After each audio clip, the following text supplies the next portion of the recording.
This is Russ with Devoted Golfer TV. It is Friday, PGA Merchandise Show. It's been a long week, hasn't it? It has been a good long week. This is we're really happy about, especially this year. We think it's one of our best years at the show, and part of it is what we have to offer, but part of it's the attendees that came, and you know, we look at this as the optimal platform for innovation, for engagement and education of our network of fitters really around the world.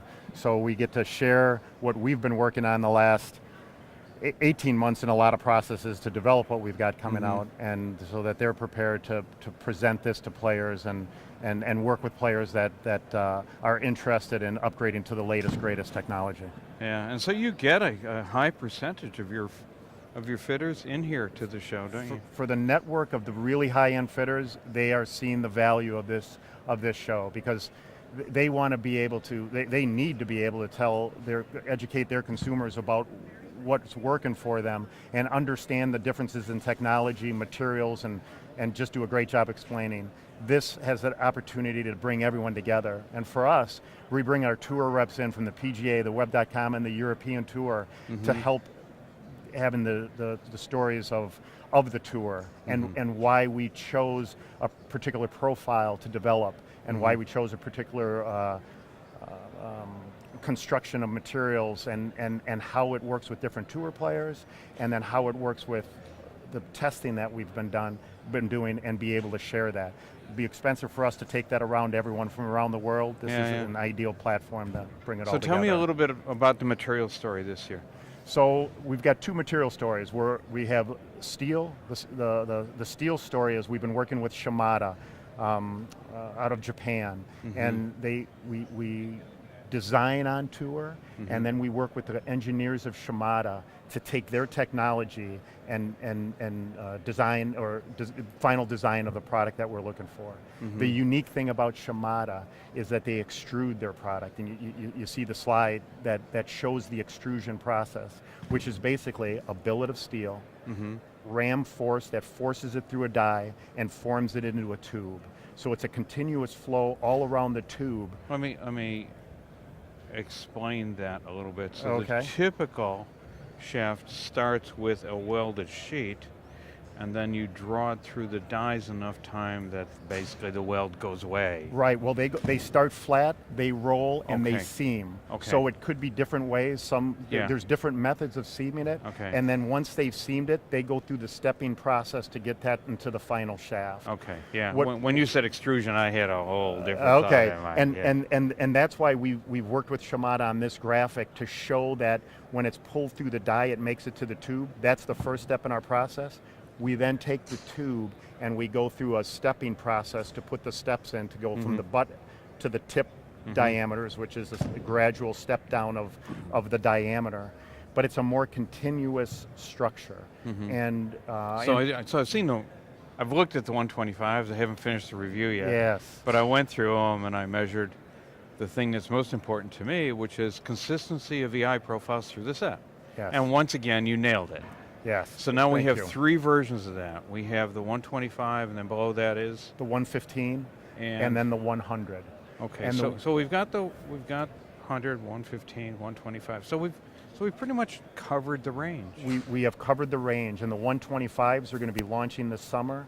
And what it allows us to do, it's a unique structure that we have on, and this slide really shows that with those three weight categories, we cross over 11 flexes, and there's overlap between the weights. So from a fitter standpoint, now you can test the weight within a flex and the difference in the same profile at different weights for a player. So what does that let you do? What it allows you to do is, the way we've structured these designs is they're constant weight, and the basically 13 lengths that are constant weight. The good fitter and the good builder can then take that into flexes, a third of a flex at a time. So not only do you dial in for weight, you dial in for flex. And So I need 7 shafts in a set, but I've got 13 to work with. you've got And 13 so I to go work- here in the range, or I go there in the range, or I go there in the range. Exactly. And I'm adjusting my stiffness by which of those 7 or 8 shafts I'm going to pick out of that matrix to build my set. You nailed it. And it gives the ultimate creativity to the fitter and builder, because then you can start saying, okay, what do I want to do with the wedges in the set, and how do I want to match those up? And now you have different weight options that if you wanted to go a little bit heavier in the wedges, you have that capability. So, you know, the thing that we take a look at is, and especially here when we engage, we're looking at the stories from our dealers that they've tested the products that they have in the field that we'd like to share, and we educate them as far as why things are happening so they get a greater understanding. So it's definitely a two-way flow of information, and that's why we work with the network of dealers that we have, and very loyal. They've been loyal to us and we're loyal to them because we feel it creates the greatest bank of knowledge that we can all work off of. So I haven't seen a new driver shaft from you this year. Is it coming? It is coming. We've been working with a company named Olympic out of Japan, and the category that we've developed with them is airburst. And the story behind the name airburst, we worked with a retired Navy SEAL, and they have a lot of code words within that section, and we thought that would be we feel a nice tribute to that branch. So he came up with the airburst name, and we patented, trademarked it, and it's in. So we reach out for a thank you there. It's also in my bag, by the way. Thank you very much. And the technology you didn't get that one back. The technology behind airburst, it's ultra thin ply technology, and the simple way of saying that is the Olympic has been developing with Torii out of Japan, carbon fiber fishing rods, very high end. And if you look at a fishing rod, that's the tip end of a fishing rod. That's a fishing rod? That's a fishing rod. It's that thin? That thin. And if you, and the strength of that. It's firm. Yeah. What they've worked with is ultra thin ply because you see how narrow it gets. Yeah. And when you talk about, I'm not going to go catch sharks with this. No, well, no, not on that one. But on the carbon fiber world, when you go thinner, more carbon fiber, that makes it stronger and flexible. That's where you get higher end cost. So when we talked about Olympic, they had this technology that's very unique, and that's their entire focus.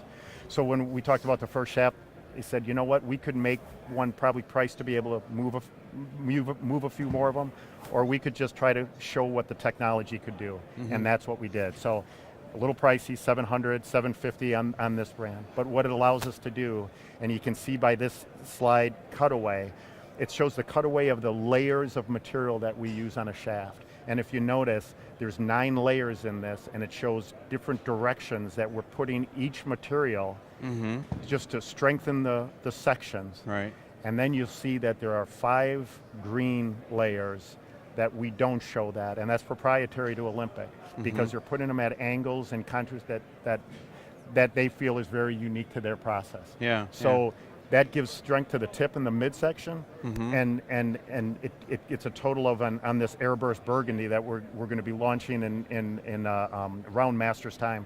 It just shows what those 14 layers can do. So that's why this one's a $750 shaft. It's unique, and when you try this shaft, you'll notice a little foil stamp that is in with an S on it and in some Japanese characters that designate the city that the shaft was made in Japan. They're so proud. I don't think there's any markings on the one I'm playing. It was not that one. Proto, we always try to take another step in every development we make, but it's the pride that they put in all the way through. It's really. They close the factory because they always feel that they don't do one thing different, they do 60 things different that they view as proprietary. But they have a passion in what they make. And that's what Oban is searching out, is engineering passion and manufacturing excellence, and then being able to bring that. So when we take a look at the price at $750, we would compare that to like a Formula One. Everyone wants to drive a Formula One car. To invest in a Formula One car is another option. But that's an interesting point there. I've got friends that own Lamborghinis and Ferraris. I mean, it's not like that you can go and buy this on any street corner. When you go into a Lamborghini dealer, you're dealing with a guy that really knows cars, loves cars, right, is passionate about them, and is capable of presenting and maintaining that level of technology. And you would And you never, do the same thing with your distributors, and don't you would never drive one without test driving it, just to get the run that really fits and works well. That's exactly it. And it has been popular. I think the people that play it have a lot of pride that they have that in, and that's what we look for. Now your dealer network, you actually go out and personally certify every single one Every of them single and one of visit them. their shops? We want them educated, we want them to understand what we're trying to do. It's all about the fitting. And when people call us and say, what's the best shaft for me? I have no idea. Because the way You get those calls too? we get those calls too, and they send me their data and they send me their numbers, and it doesn't show me how they're going at the ball, attacking the ball, and going through a fitting, so that you really understand not only the product, but working with the player to optimize So my favorite it. question is, I'm getting a little older, I'm playing a 70X, what should I do? You should come into a You fitting. should come and see a what we fitter, can do. yeah. And we spend all our money on tour and development. We don't spend it on advertising. So we rely on word of mouth. We rely on we could have, if that $750 shaft isn't fit for you, it's not going to be a good experience, and we don't want that to happen. So what we want you to do is feel good about what you're buying, and then it's a good reflection on that dealer. And I'll tell you, the other reason we don't advertise is we don't work with any dealer that's just Oban. They're independent dealers that work across the range on very high-end materials and products. Their number one concern is that you're happy. Number one concern. And if you're happy, you're going to tell your friends that you came in there and were happy. So we'd much rather spend the money on the product, so that when we're in that testing profile, we're going to win. And if we win, then the fitter's happy, the customer's happy, and everyone is. So that's the model of our philosophy. Well, Ralph, Ralph, we're not about selling volume, we're about selling one. Yeah. Thanks for spending time with us today, and for clearing your booth out so we could do this. And thanks for doing this. This is just a great educational series. I had someone from Norway who saw you setting up and saying, you keep getting bigger every year with the range of audience that you touch. So I appreciate that. Yeah. Actually, people are walking up to me now and saying, "You're Russ." Isn't that? Well deserved, Russ. Thank you very much. Okay, so we'll see you next year. Perfect. Take care. Beautiful. Thank you.